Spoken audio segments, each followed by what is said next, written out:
Israel America versus Iran war మనుషులకే కాదు జంతువులకు పక్షులకు కూడా ప్రాణాంతకంగా మారింది. గల్ఫ్ యుద్ధంతో లక్షలాది మంది వలసబాటు పట్టారు.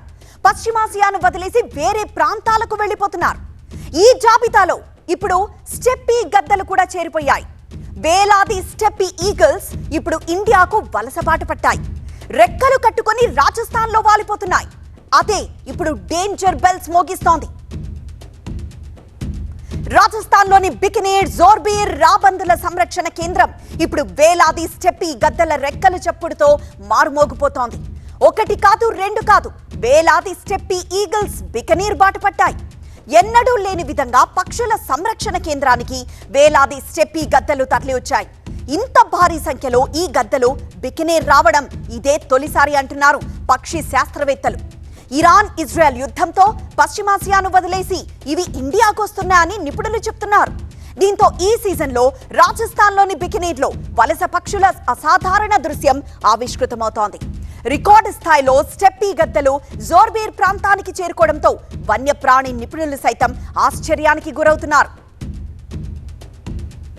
అయితే స్టెప్పీ ఈగల్స్ ఇంత పెద్ద సంఖ్యలో ఇండియాకు రావడానికి గల కారణాలను ఒకసారి చూద్దాం. జోర్బీర్లో ఒకేసారి 4,000 స్టెప్పీ గద్దలు దర్శనమిచ్చాయి. సంరక్షణ కేంద్రంలో 5,000కు చేరాయి స్టెప్పీ గద్దల సంఖ్య. సో గతేడాదితో పోలిస్తే ఇది రెట్టింపైంది. గల్ఫ్ యుద్ధంతో వాటి వలస మార్గంలో కూడా మార్పులు కనిపించాయి. సో ఇండియాకు చేరడానికి రష్యా, మంగోలియా అలానే యుఏఈల నుంచి 1000 కిలోమీటర్లు ప్రయాణించే గద్దలు 25 రోజుల పాటు పైనుంచి భారత్కు వస్తాయి. సో భారీ సంఖ్యలో పక్షుల రాకతో బర్డ్ ఫ్లూ లాంటి వ్యాధులు వచ్చే ఛాన్సెస్ ఎక్కువగా ఉన్నాయి.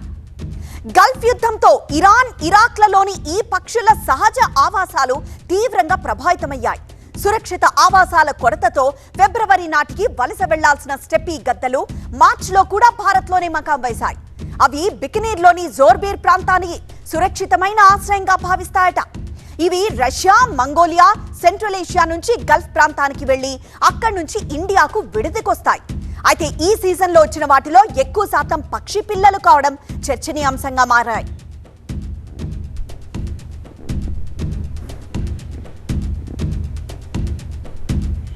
సో ఈ స్టెప్పీ ఈగల్స్ మైగ్రేషన్ రూట్ ఏంటో చూద్దాం. ఇవి మనం చూస్తున్నాం కదా, కజకిస్తాన్ నుండి బయలుదేరతాయి. కజకిస్తాన్, ఇరాన్ మీదుగా యమన్ దాకా వెళ్తాయి.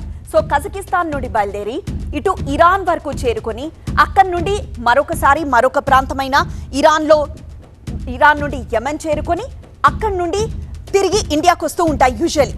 ఇవి వాటి రూట్ అనేది. కానీ ఇరాన్లో యుద్ధ వాతావరణంతో ఇవి ఇలా రూట్ మార్చి ఇండియాకు వలసబాటు పట్టాయి. అంటే ఇటు రాజస్థాన్కు చేరుకున్నాయి. అంటే రాజస్థాన్లో భారీ సంఖ్యలో ఇప్పుడు ఈ గద్దలు మకాం వేస్తున్నాయి. ఈ జాతి పక్షులు గత 15 సంవత్సరాలుగా రాజస్థాన్కు వలస వస్తున్నాయి. ఈ సీజన్లో ఇంత భారీ సంఖ్యలో విదేశీ పక్షులు రావడం వల్ల వ్యాధులు వ్యాపించే అవకాశం ఉందని, స్థానిక పర్యావరణంపై వాటి ప్రభావం పడుతుందనే ఆందోళనలు వ్యక్తమవుతున్నాయి. స్టెప్పీ గద్దలు భారీ సంఖ్యలో రావడంపై పక్షి శాస్త్రవేత్తలు ఏమంటున్నారో చూద్దాం. यूएई से जो आ रहे हैं वो सारे के सारे ज़्यादातर फाल्कन है. फाल्कन भी कई है, जैसे अमूर फाल्कन, लगर फाल्कन और ईगल्स हैं, जैसे स्टेप ईगल, ये रोम की बर्ड फ्लूक हो गया, तो वो बर्ड फ्लूक हो गया. तो ऐसा अभी तक कोई देखने में आया ही नहीं. इनके विसरा वगैरह, इनसे इनका जो टॉयलेट वगैरह उसको भी यूज़ देखा, लोगों ने चेक किया, उनमें कोई बीमारी आती नहीं. और ये इनकी संख्या इतने विशाल का जंगल में अल्प होती है, तो संभावना मुझे बिल्कुल प्रतीत नहीं होती है.